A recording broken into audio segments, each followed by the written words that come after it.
सारे भाइयों ने राम राम। मैं हूं तारा देसी पत्रकार धर्मोर भाई देसी देख बिना ब्रेक। और हमारा गेला मौजूद है भाई डिजिटल संवाददाता पोन्ना भाई यानी कि पवन कुमार भाई। दर्शकों ने राम राम ठोक दे। राम राम जी, सभी को राम राम। तो भाई आज की डेट में ट्रेंडिंग में रहने वाली दो जो समस्या हैं जो सब तक गंभीर हैं, एक तो महंगाई और एक बेरोजगारी। ये दो इसी गंभीर समस्या है। खास तौर पर आप हरियाणा की बात करेंगे तो इस टाइम जो है बहुत गंभीर समस्या का दौर है। अपना जो हरियाणा प्रदेश है वो गुजरने लग रहा है। और भाई दो ऐसे मानस, दो ऐसे व्यक्ति जिनके ऊपर सारा दारोमदार है, यानी कि माननीय मुख्यमंत्री मनोहर लाल खट्टर और उप मुख्यमंत्री दुष्यंत चौटाला, जिन तो भाई लोगों ने घनी उम्मीद थी। और भाई मान ले चाहे उप मुख्यमंत्री दुष्यंत चौटाला की जब बात करा तो पवन भाई विपक्ष में रंधे हरियाणा प्रदेश के युवाओं के लिए रोजगार की बात ठाण की बात है, किसाना के हतर बात ठाण की बात है। तो कुछ हमने इतिहास खंगालिया और बहुत सी इसी चीज काट के लाए हैं आज, जिसमें तो हम भी चौंक जोगे। अभी के मामला है उसे बात पर जब विपक्ष में थे तो कुछ और बात होया करती, और आज जब सत्ता पक्ष में है तो कुछ और डाल की बात हो रही है। बिल्कुल जी, 2019 में जब इलेक्शन हुए तो अब के उप मुख्यमंत्री दुष्यंत चौटाला बिल्कुल उस टाइम में विपक्ष नेता थे। बिल्कुल विपक्ष नेता थे। और हरियाणा के बेरोजगार बालका खैतर 75% की भागीदारी की बात कहा कर दे, बड़ी बड़ी बात कहा कर दे। और एक सिलेक्शन होया था, एसडीओ का सिलेक्शन होया था, 80 भर्ती थी जिनमें तय 90 के आसपास थी शायद भर्ती, और जिसमें से दो हरियाणा के बच्चे सेलेक्ट हुए थे। उसमें से उस पर आवाज उठाई गई थी, उसकी आवाज उठाई थी। और लोगों ने न्यू लग गया था कि भाई उप मुख्यमंत्री जो मौजूदा उप मुख्यमंत्री हैं उस समय के बेरोजगारों के नेता और किसान नेता का है दुष्यंत चौटाला, जिसका इस बयान तय लोगों में काफी खुशी की लहर थी।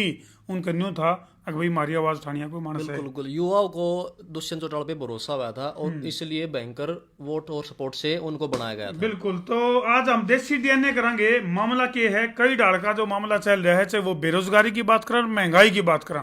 महंगाई सब तो पहले महंगाई वाला मुद्दा पाया जा तो जो पेट्रोल और डीजल की जो कीमत बढ़ गई उसके ऊपर माननीय मुख्यमंत्री मनोहर लाल खट्टर के जो बयान आने लग रहे हैं वो ध्यान देने योग्य हैं। हाँ, उन्होंने ना अपने जो फेसबुक अकाउंट है उस पर एक पोस्ट शेयर की। उन्होंने साफ कर दिया है कि डीजल और पेट्रोल के प्राइस कम नहीं होंगे, क्योंकि ये देश हित में है। उन्होंने ऐसा बयान दिया है। देश हित में बता जी भूखे मर जाएंगे लोग, तो भाई देश हित क्यों कर रहा होगा, प्रदेश हित क्यों कर रहा होगा। जब जेब में पीछे हो ही नहीं गए तेल और पेट्रोल डलवान के आप पे भाई बेसिक नीड है पेट्रोल और बेसिक डीजल नीड है। और इससे महंगाई पे कंट्रोल होता है, क्योंकि अगर सस्ता तेल है तो कॉस्टिंग कम आएगी। बिल्कुल, मतलब यानी कि तेल अगर महंगा हुआ है तो उसका जो असर है, क्योंकि ट्रांसपोर्ट की बात करा या और की बात करा, चाहे वो घरेलू यूज की बात है चाहे वो कमर्शियल और डोमेस्टिक, दोनों चीजों के ऊपर इसका असर पड़ा है।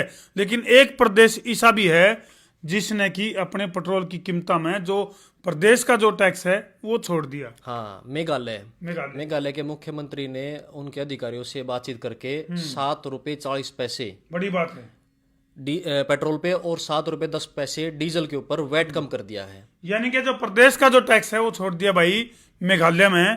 लेकिन हरियाणा की अगर बात करें तो जो जनता है, हरियाणा की जो जनता है, प्रदेश की जो जनता है, वो त्राहिमाम कर रही है। चाहे वो पीजीटी संस्कृतालय की बात है, चाहे वो बेरोजगारी की बात है, चाहे वो महंगाई की बात है। तो ये भी इसके ऊपर आप बात डालाओगे। अच्छा, जो कीमत इसका ये तो बयान आ लिया भाई, जैसे मनोहर लाल खट्टर का जो बयान आ भाई ये देश हित में है, पेट्रोल की और डीजल की जो कीमत बढ़ने लग रही है। इसके बाद फिलहाल जो ताज़ा मुद्दा चल रहा है वो है एसडीओ भर्ती मामला। एसडीओ भर्ती मामला में पवन भाई जो भर्ती करी गई है उसमें ज्यादातर जो बालकों का सिलेक्शन होया है वो बाहर के बालकों का सिलेक्शन ज्यादा होया। हाँ, 154 वैकेंसी निकाली गई थी टोटल, जिसमें जर्नल की भी थी और रिजर्व भी थी। लेकिन जर्नल जो कैटेगरी के जो बच्चे थे वो सिर्फ हरियाणा के 22 भर्ती हुए हैं। 90 वैकेंसी थी, 9 वेटिंग लिस्ट थी। 99 में से 22 ही बच्चे हरियाणा के सिलेक्ट हुए हैं, बाकी सारे बाहर के। जबकि इसे मुद्दा के ऊपर उप मुख्यमंत्री दुष्यंत चौटाला का बयान आया है, वह को 100 से ज्यादा बालकों का सिलेक्शन होया है। क्यों कर तोड़े वो काम हो गया बोले यार मैं तेरे 64 के 64 दान तोड़ दूं। बोला जी दान तो 3200 है। बोला मैंने बेरा था तू बीच में बोल लगा। तो वो काम कर दिया जो उप मुख्यमंत्री दुष्यंत चौटाला हैं, जिनने भाई 100 सिलेक्शन का दावा कराया है, जबकि वो दावा हम खारिज करा। हाँ, हमने जब इसकी पड़ताल कर दी तो पड़ताल में ये पाया कुल भर्ती थी 154। 154 में जो जर्नल की थी वो 90 पोस्ट थी बिल्कुल जी। और 9 वेटिंग वाली, हाँ 99 होगी कुल मिला के। हाँ, नहीं जाना मैं। ये 99 का चक्कर बढ़ा रहा है। हाँ तो 99 में तय जो भर्ती करी गई उसमें केवल हरियाणा के जो बालक थे वो 22 बालक थे, या 100%, सच सी बात है। बिल्कुल, जो भर्ती थी ना उसमें 50.64% यानी 78 पदों पर दूसरे राज्यों के युवा चयनित हुए हैं। सामान्य वर्ग के 99 जो तय थे 99 पद थे, उनमें से 77 पर दूसरे राज्यों के युवा चयन हुए हैं। मतलब 78 तो टोटल दूसरे के हुए हैं, उनमें से 77 सामान्य जर्नल जो कैटेगरी थे उनके बिल्कुल बाहर के कर दिए। यू गोलमाल चल रहा है भाई, यू गोलमाल चल रहा है। अच्छा, इसमें एक बात और बता दें कि उप मुख्यमंत्री दुष्यंत चौटाला का एक बयान आया था जिसमें कि एई जो पोस्ट है जिसको कि उन्होंने असिस्टेंट एक्शन संबोधित किया था, जबकि उनका खुद जो ट्वीट आया था पवन भाई 8 अक्टूबर 2019 को उप मुख्यमंत्री दुष्यंत चौटाला का ट्वीट आया था जिसमें उनने एई को एसडीओ कह रखा है। और आज जो है वो जब उनका बयान आया तो वह थोड़ा सा उलझ पुलझ वाला मामले का बयान आया। आज वो एसडीओ की एई हो गई हाँ, वापस। बिल्कुल। हाँ, लेकिन एई का जो फुल फॉर्म भी बताया दिया दर्शकों ने, यू है असिस्टेंट इंजीनियर है यू। और जो असिस्टेंट इंजीनियर हुआ है उसकी जो भर्ती हुआ है वो सब डिवीजन लेवल पर हुआ है। तो सब डिवीजन लेवल पर होने की वजह से आम बोलचाल की भाषा में एई ने एसडीओ तक भी संबोधित करते हैं। तो या है यू है मामला यू पूरा। तो यू जो 99 का चक्कर है यू मामला यूं है। अच्छा, दूसरी एक और बात है पवन भाई जी भाई, ये जिस तरह जैसे मान ले बेरोजगारी का आलम क्या है वो बता रहे हैं दर्शकों ने। पानीपत की खबर। बिल्कुल बिल्कुल मैं बता देता हूँ। हाँ, बता दे बता दे। पानीपत की खबर है। पानीपत में 13 वैकेंसी थी 84 पदों के लिए। और कितने भर्ती मतलब लोगों ने वो कर 14,000 आवेदन 14,000 आवेदन और लोग मतलब आगे उसके लिए 84 के लिए। और उसमें आवेदनकर्ता की जो क्वालिफिकेशन है पवन भाई, कोई एमए कर रहा है, कोई बीए बीएड, यानी कि हायर एजुकेटेड जो बालक हैं, यू बेरोजगारी का आलम है। हरियाणा के अंदर 13 भर्तियां खातर 14,000 आवेदन गए हैं। तो भाई इस तो बड़ा को दुर्भाग्य है। एक तरफ तो खट्टर सरकार मनोहर सरकार ने दावा करा है कि भाई हम पारदर्शिता कर रहे हैं, और पारदर्शिता का आलम यू है कदे तो ग्राम सचिव की भर्ती कैंसिल कर दी जावे है, कदे ये तो ताजा मामला है जमा। ग्राम सचिव की भर्ती कैंसिल कर दी, न्यूनतम फिर न्यू है भाई पेपर लीक हो। भाई पेपर लीक हो तो जिम्मेवारी किसकी? साफ छवि करने के चक्कर में वे वैकेंसियों को साफ कर रहे हैं। हाँ, साफ छवि के चक्कर में वैकेंसी साफ कर दी। अब 13 वैकेंसियों के लिए हरियाणा में बेरोजगारी की दर देखो ना कितनी है। इसके ऊपर मुख्यमंत्री को स्पष्टीकरण देना चाहिए, ना कि अपने अब भाई हम सिर्फ भ्रष्टाचार को खत्म कर रहे हैं। भ्रष्टाचार क्या, नौकरी खत्म कर दी आपने तो। बिल्कुल, बयानबाजी के लिए तो वैसे हमारे जो मुख्यमंत्री हैं वो काफी सुर्खियां में रहे हैं भाई। पीछे सी बयानबाजी आई थी, किसी को मरी हुई चुईया कहते हैं, किसी ने पप्पू कहते हैं। तो खैर वो राजनीतिक लेवल पर चले है, आपस में वाद विवाद और आरोप प्रत्यारोप चले हैं। लेकिन बेरोजगारों का क्या कसूर है और गरीब मानस का क्या कसूर है? ये तो वो काम हो गया, बोले गरीब भी हटाओ, ये गरीब भी तो हटा देंगे, गरीबा ना हटा देंगे न्यू कर करके। दो बिल्कुल भाई जी, देखो डीजल और पेट्रोल की बात करें, जैसे बहुत सारे जो बेरोजगार भाई हैं वो अपनी गाड़ियों के माध्यम से कमाई करते हैं, लेकिन वहां भी महंगाई कर दी। तो अब वो कमाएंगे क्या और खाएंगे क्या? किस्तें पूरी नहीं हो रही, घर का गुजारा नहीं हो रहा।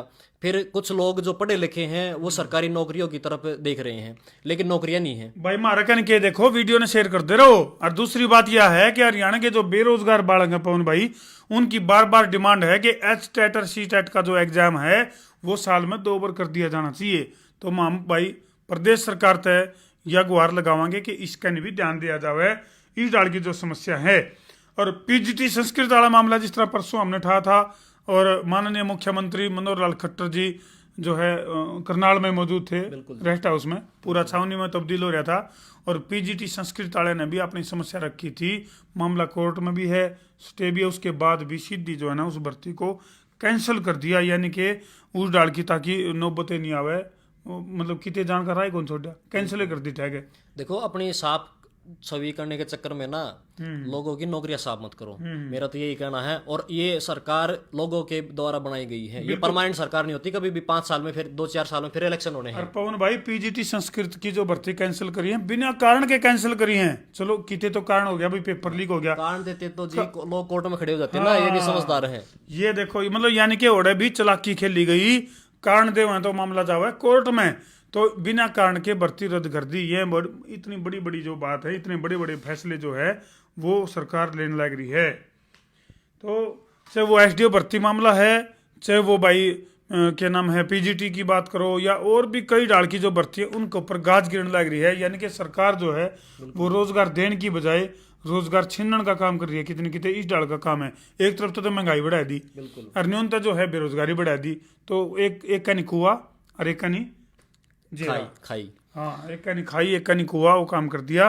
तो पवन भाई और भी इतने रिसर्च गणिया कर रखी है बिजली विभागों में जो, अच्छा ये 154 भर्ती थी जिसके ऊपर यू मामला चल रहा है, और 78 पद जो हैं वो 78 पदों के ऊपर दूसरे राज्यों की भर्ती हुई है इसमें। यह बड़ी बात निकल कर बड़ी बात ये भी है। और ये हुई है इनमें से 77 पदों पर जो जर्नल कैटेगरी के लोग थे ना उनका छीना गया है। क्योंकि जो बाहर के जो लोग है ना वो सिर्फ जर्नल कैटेगरी में ही कम्पीट कर सकते हैं, रिजर्व में तो कर ही नहीं सकते वो। सही बात। अगर रिजर्व में भी होते तो सारे ले जाते। तो लेकिन जो सत्ता में आए थे ना जी, वो ये वादा करके आए थे कि हरियाणा के लोगों को रोजगार 75% दिया जाएगा, यहाँ के लोगों को, स्थानीय लोगों को। यानी कि उप मुख्यमंत्री दुष्यंत चौटाला की अगर बात करा तो ये मामला अगर उस टाइम होता तो उप मुख्यमंत्री दुष्यंत चौटाला का बयान थोड़ा सा दूसरे रड़ का होता। जबकि ये सत्ता में भागीदारी है तो दावा कराया जा रहा है अभी 100 का लगभग भर्ती हुई, जबकि सच्चाई ये है कि इसमें 22 भर्ती हुई हैं। हमने पूरी रिसर्च और पूरी छानबीन और अपना वो हरियाणवी में आकर झरना के लिए पूरा झाड़ छोड़ के इसकी हमने देसी पड़ताल कर ली है। और यूँ तो हम देसी डीएनए हमारा देखने लग रहे हो, जिसमें कि महंगाई और बेरोजगारी का देसी डीएनए, और इनकी जो नेता हैं इनके जो बड़बोले बयान हैं, इन बयानबाजी का भी हम डीएनए करने लग रहे हैं। जी भाई देखो, किसान आंदोलन के प्रति भी इसने अपनी सरकार ने कहा है, हरियाणा की सरकार है, अब भाई ये तो जानबूझकर प्रोपगंडा फैलाया जा रहा है, राजनीतिक प्रोपगंडा। हाँ, अगर राजनीतिक प्रोपगंडा फैलाया जा रहा है तो मुख्यमंत्री साहब आप इसको दुरुस्त करो ना, इन चीजों को लोगों को समझाओ ना। आपका तो बहिष्कार किया जा रहा है हर जगह पे, कहीं ना कहीं तो गड़बड़ है ना कुछ तो। या तो लोगों को बीच में किसानों को लिया नहीं गया, सही बात, या आप कॉन्फिडेंस नहीं बना पा रहे उनके बीच में। ये एक बात और है, और हरियाणा जो प्रदेश है वो तो कांडा का प्रदेश हो गया। कांड हर रोज नई कांड, पहले होया पिपली कांड, फिर होया सिरसा कांड, फिर होया कैमला कांड। यानी कि कांडा का घाटा को नहीं। क्या करें जी लोग। जिम्मेदार कौन है? कमेंट सेक्शन में मर्यादित भाषा में जरूर लिखियो। और ये और भी एक अगला प्रोग्राम और तरती देवांगे जिसमें कि ईब तक भारतीय जनता पार्टी के कार्यकाल में कितनी तो भर्ती रद्द हुई हैं, किस तरह का बेरोजगार आगे खेल खेलेगा। ईब तो धरती हमने मोटी मोटी जानकारी दी है, पूरा डीएनए करांगे जिसमें कि धरती एक एक भर्ती का खुलासा करांगे कि सरकार जो है बेरोजगार बालका के लिए किस तरह का खेल खेल रही है। तो हम भी कमेंट सेक्शन में जरूर डालियो जो पीड़ित हैं, शोषित हैं और सरकार के इन कामों से जो दुखी हैं वह अपने कमेंट सेक्शन में यानी कि कमेंट बॉक्स में मर्यादित भाषा में जरूर लिखियो अपनी समस्या। हम अगले प्रोग्राम में उन कमेंट को भी शामिल करांगे। और जो भर्ती अब तक कैंसिल हुई है भर्ती प्रक्रिया, चाहे वो ग्राम सचिव की है या जो मामले जो गड़बड़ चल रही है, उनका एक और प्रोग्राम तो हमने देवांगे जिसमें तो हमने देखने मिलेगा पूरा का पूरा देसी डीएनए करांगे भाई कितनी भर्ती कैंसिल हुई है, क्यों हुई है, क्या मामला है, कितने मामले कोर्ट में चल रहे हैं। बिल्कुल।